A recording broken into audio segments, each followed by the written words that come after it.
गूंगी बहू अंधी सास। एक परिवार में 5 लोग थे। ओम प्रकाश, उनकी पत्नी सुमित्रा, बहू भावना, बेटा राहुल और एक थी उनकी बेटी प्रियंका। वैसे तो ओम प्रकाश और सुमित्रा के घर में सब कुछ ठीक ठाक था, लेकिन सुमित्रा की एक आदत थी। घर में कुछ भी गलत या सही हो तो वो किसी से कुछ नहीं कहती। और भावना स्वभाव की इतनी सीधी सादी थी कि अगर कोई उसके साथ गलत भी करता तो भी वो उसे कुछ नहीं कह पाती। इसी के चलते प्रियंका और राहुल घर में मनमानी चलाते रहते, क्योंकि घर को संभालने वाली औरतें इस तरह से रहती थी जैसे वो गूंगी और अंधी हो। माँ, मैं अपनी सहेलियों के साथ पिकनिक पर जा रही हूँ। ठीक है बेटा, चली जाओ। और मुझे आने में रात हो जाएगी, देर से ही आऊंगी मैं। अच्छा, कोई बात नहीं बेटा। अरे भावना, तुमको एक बार में समझ में नहीं आता क्या? नाश्ते में फिर से पराठे बना के रख दिए। कितनी बार तुमसे कहा है कि मेरे लिए ढंग का नाश्ता बनाया करो। ठीक है जी, आगे से ध्यान रखूंगी। अरे ये बहू से किस तरह से बात कर रहे हो तुम राहुल? अरे तो और क्या करूं पापा, इसको कही बात एक बार में समझ में ही नहीं आती। सुमित्रा, तुम अपने बेटे को समझाती क्यों नहीं? बहू से बात करने का ये क्या तरीका है? अरे जिसकी जैसी मर्जी आए करो, मुझे क्या। भावना बेटा, तुम भी तो कभी कुछ कहा करो। इस तरह क्यों सबकी बातें सुनती रहती हो? कोई बात नहीं पापा जी, सब ठीक है। रात को काफी देर तक प्रियंका घर नहीं आती और जब वापस लौट कर आती है तो एक लड़की के साथ बाइक पर बैठकर। सुमित्रा और भावना दोनों ही प्रियंका को लड़की के साथ देख लेते हैं। आज तो जोर से डांट पड़ने वाली है, लेकिन मैं डर क्यों रही हूँ? माँ तो सब कुछ देखकर भी अंधी बनी रहती है। और रही बात भाभी की, वो किसी को कुछ नहीं बताने वाली। कहने को भगवान ने आवाज दी है, लेकिन गूंगी है गूंगी। अरे प्रियंका बेटा, इतनी रात को कॉलेज से लौट कर आ रही हो? कहाँ गई थी तुम? पापा, वो सहेली के घर पर थी, पढ़ाई करने के लिए रुक गई थी। अच्छा, ठीक है, जाओ अपने कमरे में जाओ और सो जाओ। सुमित्रा ने अपनी बेटी को एक लड़की के साथ इतनी रात को आते देखकर भी उससे कुछ नहीं कहा और भावना ने भी इस बारे में किसी से कोई बात नहीं की।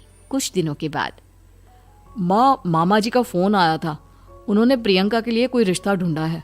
लड़के वाले उसे देखने आ रहे हैं। अरे मुझे नहीं करनी शादी वादी, किसी लड़की को बुलाने की कोई जरूरत नहीं है। ये तुम क्या कर रही हो प्रियंका बेटा? तुम्हारी शादी की उम्र हो चली है और तुम्हारे मामा जी ने बहुत अच्छा रिश्ता बताया है। पापा, अब जिद क्यों कर रहे हैं? और आप क्यों मेरी मर्जी के खिलाफ शादी कराना चाहते हैं? अरे माँ, इसको समझाइए ना। आपकी बेटी, आप तो बस चुपचाप सब कुछ होते हुए भी देखती रहती हैं।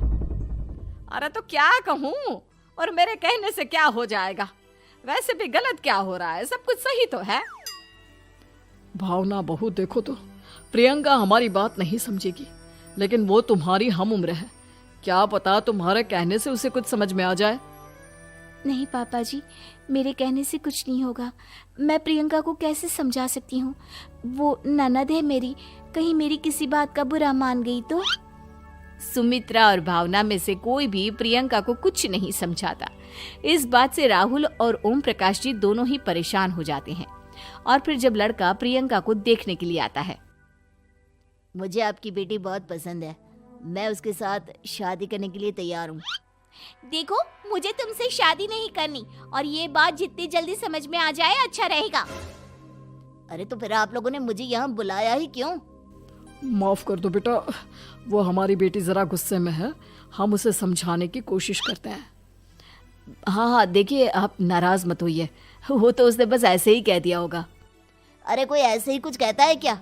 और ये आपकी पत्नी और माँ, ये दोनों इस तरह चुपचाप क्यों बैठे हैं, जैसे इस घर के मेंबर ही ना हो? आपके घर में सब कुछ ठीक तो है ना? अरे सब कुछ ठीक है बेटा। सुमित्रा, समझाओ ना अपनी बेटी को। अरे क्या समझाऊं, क्या होगा समझाने से?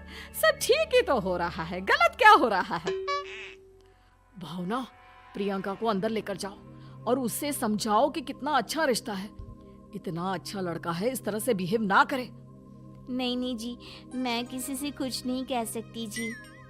अरे अजीब परिवार है, मुझे तो यहाँ से निकलना पड़ेगा। इस तरह से तो आपकी बेटी की शादी किसी से नहीं हो सकती। जिसके घर की औरतें गूंगी और अंधी बनकर बैठ जाए, उस घर का कुछ नहीं हो सकता। ओम प्रकाश और राहुल सुमित्रा और भावना की हरकतों की वजह से बहुत परेशान हो जाते हैं। एक दिन वो दोनों आपस में बात करते हैं। पापा, समझ में नहीं आता कि भावना और माँ को कैसे समझाया जाए। सही कहते हो बेटा, तुम और मैं काम के सिलसिले में सारा दिन घर के बाहर रहते हैं और घर की दोनों औरतें जिन्हें सारा घर संभालना चाहिए गूंगी और अंधी बनकर बैठी हैं। पापा आप ही बताइए इसका क्या उपाय है। मेरी तो कुछ समझ में नहीं आता बेटा, लेकिन हमें कुछ तो करना पड़ेगा क्योंकि इन सब की वजह से प्रियंका बहुत ज्यादा बिगड़ती जा रही है। तुमने देखा उसे किस तरह से बिहेव किया था। अरे लेकिन पापा हम करेंगे क्या? हमें एक नाटक करना होगा। कुछ दिनों के लिए हम भी गूंगे और बहरे बन जाते हैं, उसके बाद इन दोनों औरतों को अकल आएगी। हाँ पापा, शायद आपकी बात ठीक है। हम दोनों हर बार बात को संभाल लेते हैं और इसी वजह से माँ और भावना कुछ भी करने की कोशिश ही नहीं करते। और फिर अगले दिन, भावना, नाश्ते में क्या बनाया है? जी पराठे बनाए हैं। मेरे लिए पोहा बना दो। अच्छा जी ठीक है, अभी बना देती हूँ जी। बहू, नाश्ते में क्या बनाया है? पापा जी पराठे हैं और पोहे बन रहे हैं। अरे बहू, मुझे तो उपमा खाने का मन था, मेरे लिए उपमा बना दो। ठीक है पापा जी, अभी बना देती हूँ। भाभी जल्दी से जरा मेरा कॉलेज का टिफिन तो पैक कर देना। और सुनो, मुझे ना भिंडी की सब्जी खाने का मन है। सुमित्रा चुपचाप बैठी बैठी सब कुछ देख रही थी। उसने किसी से कुछ भी नहीं कहा और ये देखकर भावना को मन ही मन गुस्सा आ रहा था, लेकिन वो किसी से कुछ नहीं कह रही थी। उसे लग रहा था कि ओम प्रकाश जी जो हमेशा उसकी साइड लेते थे वो भी आज चुपचाप बैठे हुए थे।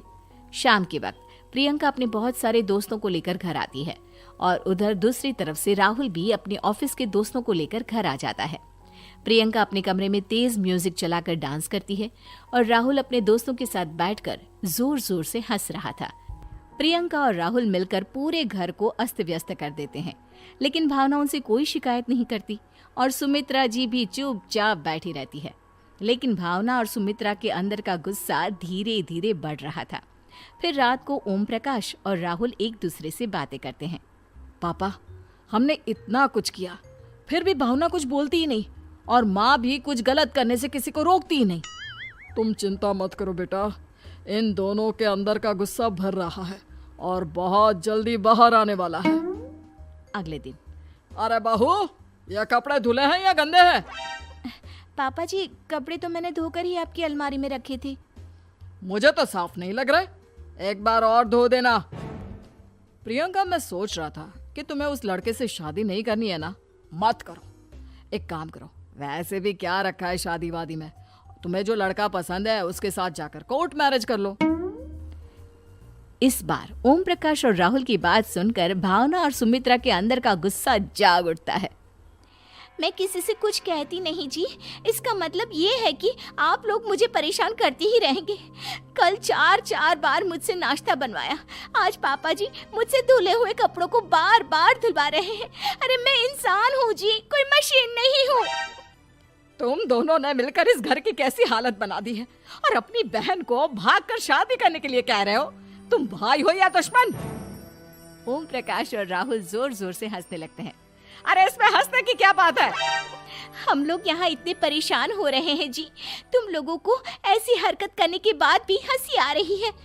ये क्या कर रहे हैं जी आप दोनों? यही तो हम चाहते थे कि सुमित्रा तुम अंधी होकर ना बैठी रहो। घर में कुछ भी गलत हो तो उसे रोकने की कोशिश करो। और भावना, तुम अपने साथ हो रहे गलत व्यवहार पर भी कभी मुंह नहीं खोलती, ये सही बात नहीं है। मैं चाहता था कि तुम्हारी भी जुबान खुले, तुम गलत बात का विरोध करो। गूंगी बहू और अंधी सास की ये जोड़ी इस घर में अब नहीं चलेगी।